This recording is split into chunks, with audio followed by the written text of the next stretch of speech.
Assalamualaikum warahmatullahi. Bismillahirrahmanirrahim. Alhamdulillahillazi arsala rasulahu bil huda wa dinil haqq liyuzhhirahu 'alad dini kullih walau karihal musyrikun. Nahmaduhu wa nasta'inuhu wa nastaghfiruh wa na'udzu bika min shururi anfusina wa min sayyiati a'malina. May yahdihillahu fala mudilla lahu wa man yudlilhu fala hadiya lahu. Ashhadu an la ilaha illallah wahdahu la syarika lah wa anna Muhammadan 'abduhu wa rasuluh.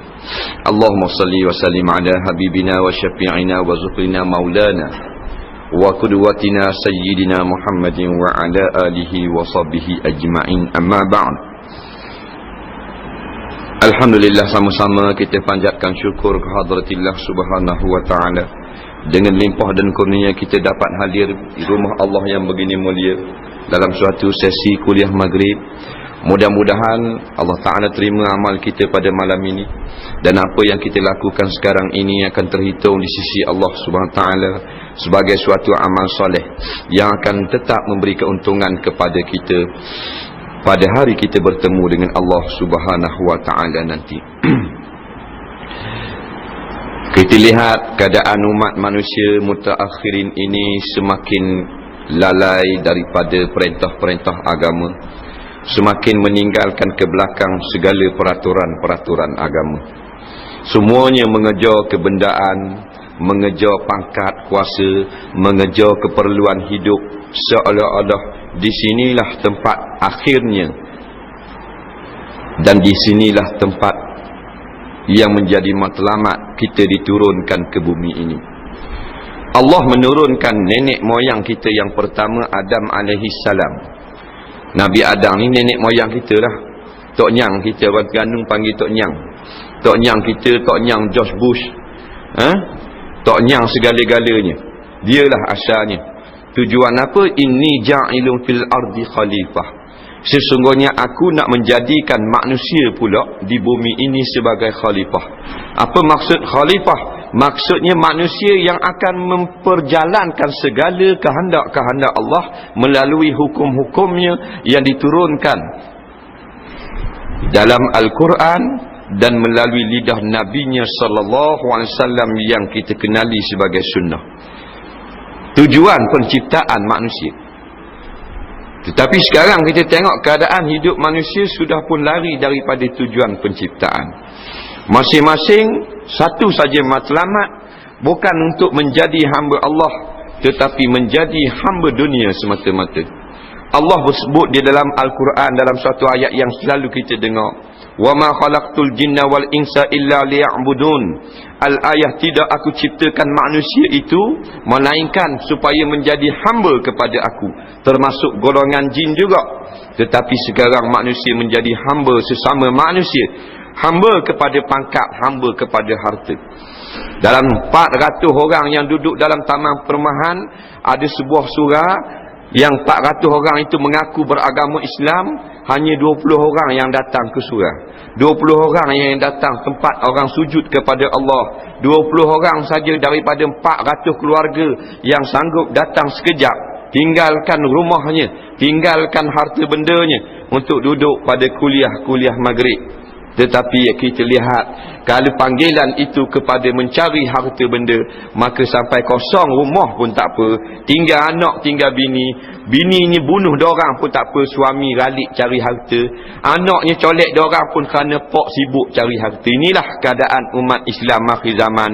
Tiada lagi Islam yang tinggal melainkan pada namanya. Fi akhir zaman, Nabi kata, la yabqa minal Islam illa ismuh. Pada akhir zaman tidak tinggal lagi daripada Islam melainkan namanya Islam saja. Perbuatannya tidak Islam, tingkah lakunya tidak Islam, apa yang dicari bukan yang disuruh oleh Islam, namanya saja Islam. Kita tengoklah yang berkeliaran sekarang, yang tidak sujud kepada Allah dalam waktu maghrib. Kita panggil, kita tengok IC dia, Muhammad, nama Idris, nama Abdullah, nama Khatijah, nama Fatimah, nama-nama saja Islam, tetapi perangai tidak ubah seperti al-Yahud wan Nasara, enggan sujud kepada Allah, sama ada di pihak atasan ataupun rakyat bawahan. Masing-masing berpakat untuk derhaka kepada Allah pagi dan petang, siang dan malam, sama ada kecil ataupun besar, tua muda, jantan betina, masing-masing enggan lagi untuk tunduk kepada peraturan Allah.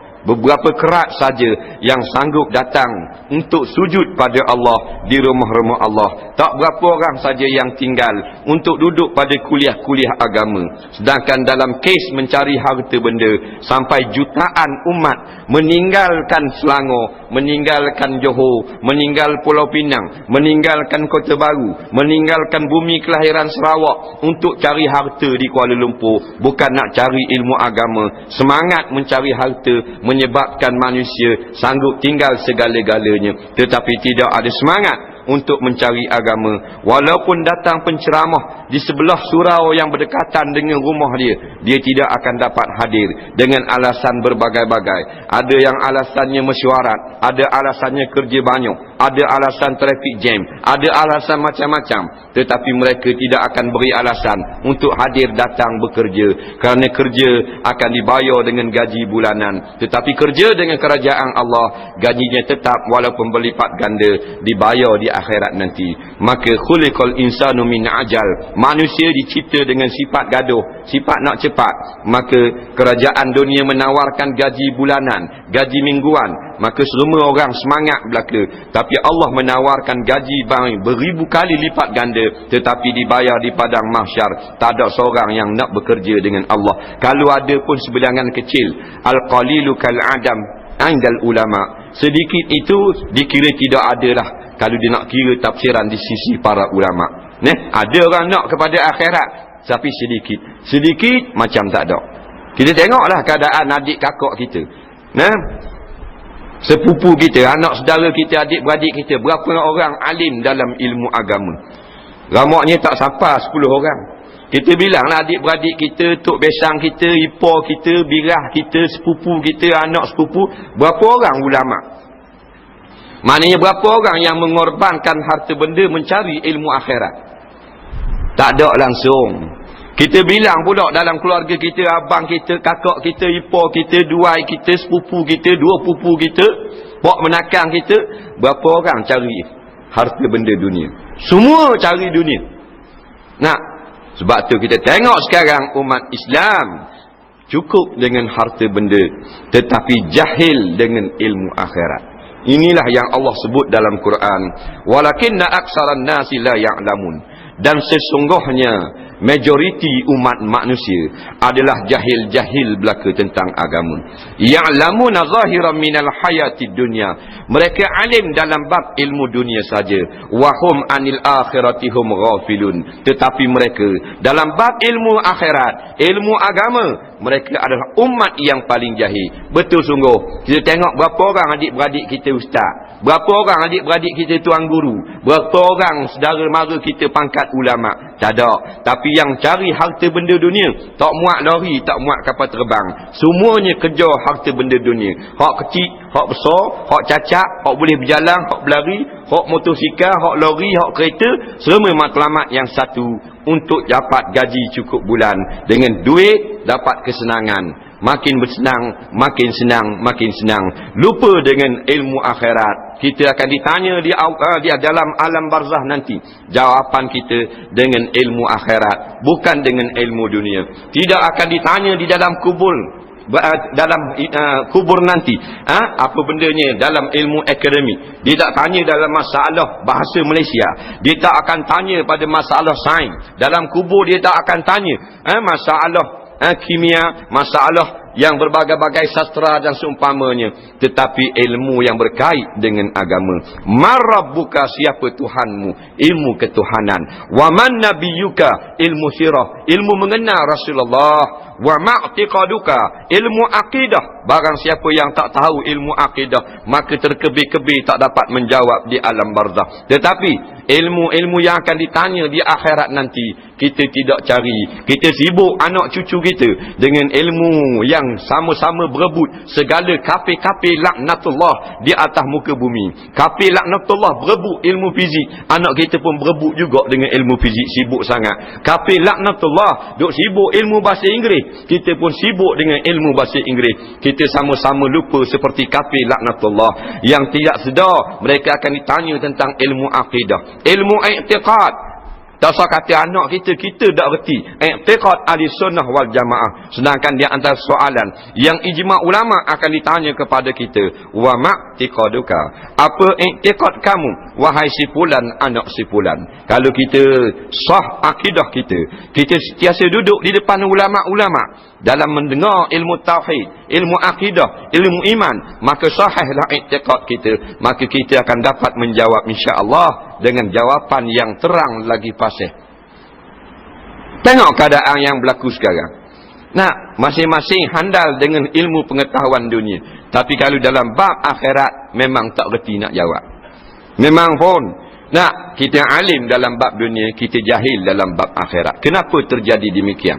Kerana hati kita ini telah diracuni begitu lama bahawasanya ilmu dunia sangat penting, sehingga kita terlupakan perkara yang lebih penting, iaitulah ilmu akhirat. Kita duduk di dalam dunia, kita berasa duduk takut lagi dengan kehidupan dunia, sedangkan kita telah pun berada di dalam dunia. Kalau orang duduk dalam rumah, dia cari pula rumah tu, mana tak berapa betul lah kepala otak dia. Nah, ataupun maknanya dia tengok ayah ni guana cari benda ayah. Kejap pergi dapur, kejap pergi ruang tamu. Siapa tak tidur lagi ayah? Ayah pun jawab, cari rumah. Anak dia jawab, ayah telang pi kuda ke? Yang cari duduk dalam rumah, cari rumah lagi. Nak duduk dalam rumah tak payah cari rumah dah lah. Pasal duduk dalam rumah, maka kita duduk di dalam dunia sepatut tidak bimbang lagi dengan kehidupan dunia. Yang kita bimbang dengan kehidupan di akhirat nanti, kerana akhirat kita masih belum lagi berada. Kita bimbang Allah akan tanya kita, kamu duduk di Kuala Lumpur hari itu sekian hari bulan, kamu lihat tak kemungkaran di depan mata? Apa yang kamu buat? Adakah kamu benci kepada kemungkaran? Apa kita nak jawab?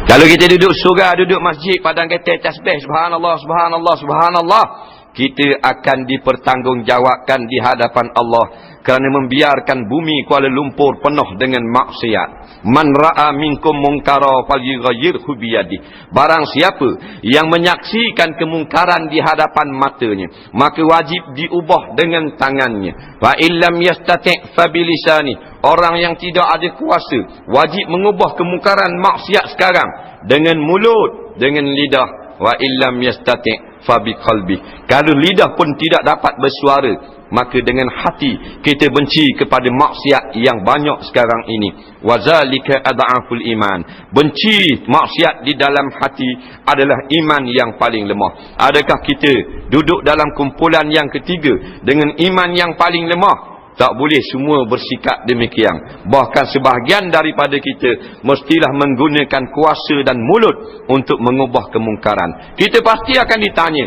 Kita duduk dalam bumi yang penuh dengan malapetaka, bumi yang penuh dengan dosa dan maksiat. Adakah kita hanya melihat saja tanpa melakukan sesuatu? Kalau kita melihat saja kemungkaran yang berlaku sekarang di dalam bumi Kuala Lumpur ini, maka doa kita tidak akan diterima lagi oleh Allah Subhanahu wa ta'ala. Dan kita pasti akan dibala bersama-sama dengan kaki-kaki maksiat, dengan kaki zina, kaki judi dan kaki arak. Walaupun kita sujud 5 kali sehari kepada Allah di dalam semayang 5 waktu, Nabi menjanjikan doa kita tetap tidak akan diterima, dan kita sama-sama akan dilingkupkan bersama golongan-golongan maksiat di luar sana. Innallaha la yughayyiru al-amah bi'amalil khassah. Sesungguhnya Allah Ta'ala tidak akan menghancurkan umat yang tidak melakukan maksiat dengan sebab maksiat yang dilakukan pelaku-pelakunya. Memang begitu. Nabi kata kita yang tak melakukan dosa, Allah tak akan azab kita. Dengan sebab dosa yang dikerjakan oleh golongan-golongan di luar sana. Walakin iza zahara fi zahranaihim. Tetapi bila maksiat telah pun bermaharaja lela. Sekarang ni lah. Betul tak? Bercambah dengan begitu banyak maksiat. Betul tak? Wahum qadiruna ala an yunkiru. Kamu semua yang tak melakukan maksiat, tak melakukan dosa, mampu untuk mengubah, mampu untuk mencegah, mampu untuk menegur. Walam yungkiruh, tetapi kamu tidak mencegah pun. Kamu hanya duduk surau, padang dengan program kuliah, padang dengan program ratik, padang dengan program baca Yasin, tak bertindak untuk menghentikan segala maksiat yang berlaku. Iza fa'alu zalika, bila kamu semua berbuat demikian, kamu hanya memada dengan amal ibadat kamu, sedangkan di luar sana manusia melakukan maksiat sewenang-wenang. Kamu tidak mencegah, kamu tidak bina satu jemaah untuk menghentikan maksiat tersebut.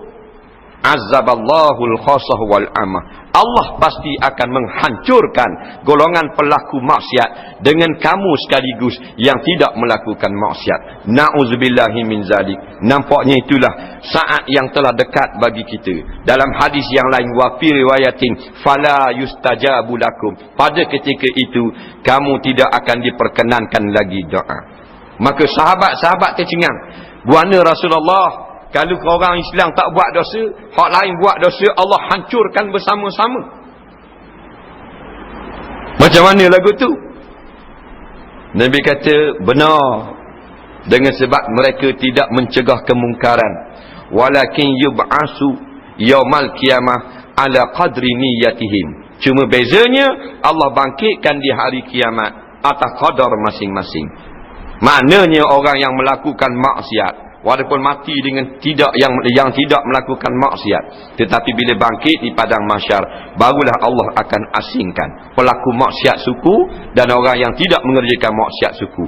Cuma tarikh mati mereka bersama, sama-sama mendapat bala ketika dalam hidup dunia. Tapi yang kita tak nak, bala sama-sama dengan pelaku maksiat. Memang benar, kalau Allah jadikan gempa bumi, tak, bukan rumah toke kasino je yang ranak, rumah Tok Iman ranak juga. Nak, bukan rumah penzina saja yang hanyut kalau banjir besar, rumah Tok Bilal pun hanyut sama. Tengok mayat-mayat yang berkelimpangan dalam bala tsunami, 250,000 mayat. Dalam mayat-mayat penjudi ada mayat Bilal, dalam mayat pemina marak ada mayat imam. Padahal tak ada kena-mengena dengan dosa, tetapi dengan sebab mendiamkan kemungkaran, Allah hancurkan segala-galanya sekaligus. Kanak-kanak yang tidak berdosa turut sama dibinasakan oleh Allah Subhanahu Wa Taala. Ada orang cakap dalam surat khabar, oh Malaysia okey, tak ada gempa bumi. Kita tak ada gempa bumi. Malaysia bagus, tak ada gunung berapi. Malaysia bagus, tak ada taufan. Kita relax, kita jangan bimbang. Ini orang yang jahil beragama, ini orang tak layak bercakap. Tetapi kenapa kita orang jahil bagi bercakap, orang alim tak boleh bercakap? Tengok dalam TV lah. Nak, kalau orang jahil cakap, 15 mikrofon depan. Tok guru cakap nak mengajar, kakak habis bateri mikrofon. Nak, kena molek tak bunyi terus, tak cakap nak testing. Ni akhir zaman. Nak, jahiliah terus, 15 mikrofon. Nak, orang ni nak ambil gambar, orang ni nak ambil gambar, cakap lintang pukang sekali, fardu ain pun tak erti. Nak, ini akhir zaman. Akhir zaman. Nah, sekarang ni nak raya ni tak? Tahun ni kita bertuah 3 kali raya dah.